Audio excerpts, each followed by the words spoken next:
मित्रों, motivational life हमारे channel में आप सबों का स्वागत है, हार्दिक अभिनंदन है। मित्रों, कभी आपने सोचा कि हम जो माला जप करते हैं, पहनते हैं, उसमें 108 दाने मन के क्यों होते हैं? क्यों नहीं उसमें 107 और क्यों नहीं 109 होते हैं? इसका क्या आधार है? इसका क्या आध्यात्मिक आधार है? आज इस विषय में हम जानेंगे और इस विषय को हम समझेंगे कि इसमें 108 दाने क्यों होते हैं। मित्रों, इसको जानने के पहले हम संख्या 9 के बारे में जानें। संख्या 9 का क्या आधार है? क्यों इतना महत्वपूर्ण है? क्यों ये शुभ ये पूर्ण अंक माना जाता है? इसके विषय में हम थोड़ी सी बातें करेंगे, तब हम इस विषय पर आएंगे कि माला में 108 दाने क्यों होते हैं। मित्रों, 9 एक बहुत ही महत्वपूर्ण और बड़ा ही आश्चर्यजनक अंक है। इसके बारे में मैं कुछ आप लोगों को बताना चाहता हूं कि एक हमारा जन्म 9 महीने में हुआ, यानी 360 दिन। 360 को आप जोड़ेंगे 360 तो 9 ही होगा।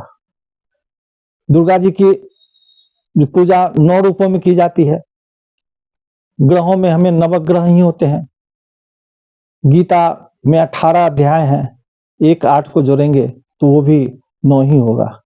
और 9 का बहुत ही महत्व है, जिसका आप महाभारत भी 18 दिन तक चला था, तो 8 1 9 ही होता है। मित्रों, इस 9 की संख्या में बहुत सारी बातें जो मैं आपको बताना चाहता हूं, आप जानेंगे कि 9 का गुणक चाहे कोई भी हो, 9 को किसी चीज से मल्टीप्लाई कीजिए तो वो संख्या 9 ही होती है। जैसे 9 को 1 से गुना करें, 9 1 जा 9, तो 9 9 2 जा 18, 1 + 8 9, 9 3 जा 27, वो 2 + 7, आप पूरे करेंगे तो 9 ही होगा। तो 9 की संख्या का किसी को गुणक और उसका योग जो होगा 9 ही होगा। दूसरी बात, आप एक संख्या लें, अपने मन में कोई संख्या, मान लीजिए आपने 52 का अंक लिया, 5 और 2, इसको रिवर्स करेंगे तो क्या होगा? 20 2 5 25, और ये इसका इक्वल टू हो जाएगा 27, ये बराबर 2 + 7 9 ही होगा। फिर आप कोई भी संख्या लें, उसका उल्टा यही होगा। जब आप देखकर अपने मन में सोच लें और ये ऐसा करें कि 9 का गुणक वही होता है। तीसरी बात, हमारे शरीर में 9 द्वार कहे गए हैं, जो 9 ही द्वार से हमारे नव द्वारा ये शरीर है। अष्टाचक्र नव द्वारा 9 ही द्वार होते हैं, नव ग्रह ही होते हैं, तो हमारे जो ग्रहों की संख्या 9 ही हो जाती है। और आप देखें कि 9 की संख्या कि किसी को 1 से 0 तक लिखें, 1 0 1 2 3 4 5 6 7 8 9, इसमें से किसी 2 को एक साथ यदि आप जोड़ेंगे तो इसकी संख्या 9 ही होगी। 2 + 1 + 8 = 9, फिर 2 + 7 = 9, 3 + 6 is 9 and 4 + 5 is 9। तो 9 की संख्या एक महत्वपूर्ण संख्या है, जिसके बारे में आप जानेंगे।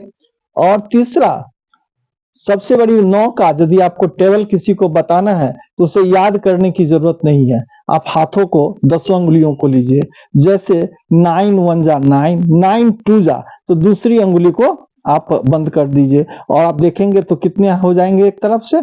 9 18, 8 इधर और 1 1 1 18, 8 अंगुली हो गए। 9 3 जा, तो तीसरी अंगुली को हटा दीजिए तो कितना होगा? 27, इधर 2 और इधर 7। 9 4 जा, ये तो 4th अंगुली को हटा दें तो 9 4 जा 36, 3 और 6। तो 9 का टेबल भी याद करने में बहुत ही आसान होता है। मित्रों, और मैं 9 के बारे में ज्यादा क्या बताऊं, ये बहुत सारी इसकी विशेषता है। अब मैंने कहा कि माला में 108 दाने क्यों होते हैं, तो आप जानते हैं ज्योतिष शास्त्र के अनुसार हमारे यहाँ 27 जो नक्षत्र हैं और वो 4 चरणों में पूरा होता है, तो 27 × 4 = 108। दूसरी बात, हमारे 12 राशियां हैं और नवग्रह हैं, तो एक माल 12 को जब 9 से गुना करेंगे तो 108 होगा। तो 12 राशि और नवग्रह मिलके 108 होता है, जिसका पूर्ण अंक 9 होता है। इसलिए हमारे माला में 108 मन के होते हैं, जो नवग्रह और 12 राशियां संबंध में रहती है। इसलिए होता है। कभी कभी ये मन में यह प्रश्न उठता होगा कि एक सुमरनी होती है जिसमें 27 मन के होते हैं। आप प्रश्न करेंगे कि 27 क्यों होते हैं? आप उस 27 को भी जोड़े तो 2 + 7 9 होता है। तो 9 की संख्या हमारे यहाँ बहुत महत्वपूर्ण है। ज्योतिष शास्त्र के अनुसार ये बहुत शुभ अंक है और ये पूर्ण संख्या है। इसलिए अतः मित्रों, माला में 108 दाना क्यों होता है ये आप जान जाएं। धन्यवाद।